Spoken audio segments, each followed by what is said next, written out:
Lord, and welcome to my water park. So, this water park is the Heavenly Water Park, and it looks pretty heavenly to me.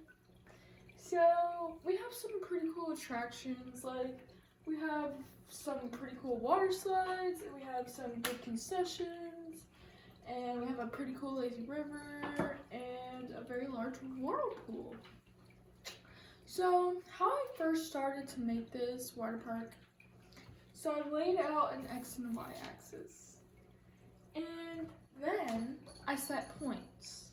I set points like -8.6, which is our help center, and these points, they are just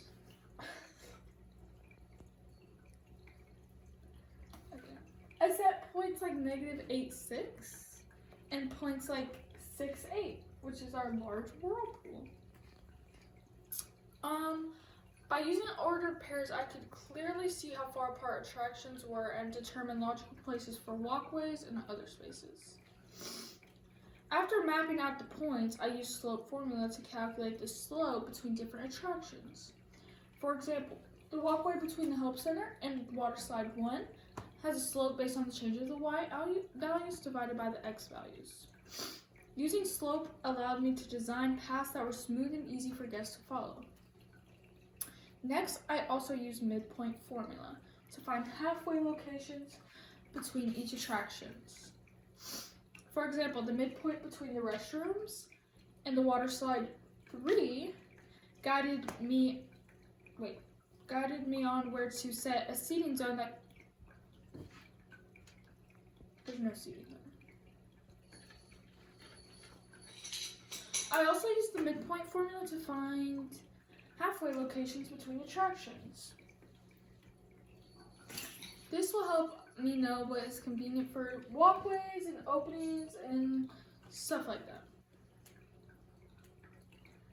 I also used the distance formula to see how far apart the attractions were. This is especially useful for estimating the length of the walkways and the spacing between the slides and the pools and the toddler areas and things like that. For example, the distance between the lazy river and the large whirlpool helped me determine how much concrete area was needed between those so that guests could have safe and nice walkway. My final water park design includes all required attractions.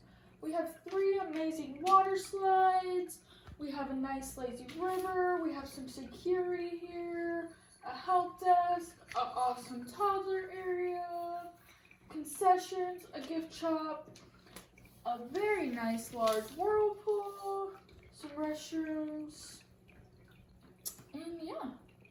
I also added some realistic features like large walkways,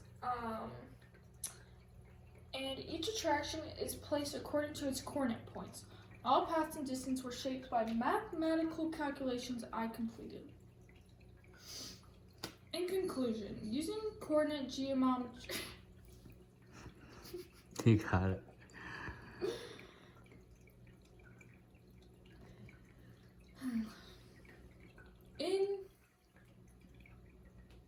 In conclusion, using coordinate geometry allowed me to create a water park that is mathematically accurately well and very goodly organized.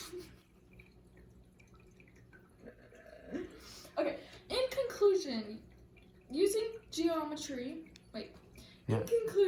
coordinate geometry allowed me to create a water park that is mathematically accurate, well organized, accessible, and realistic. Order pairs, slopes, midpoints, and the distance formula all guided the designs and helped me turn a simple graph paper like this into a detailed, functional water park.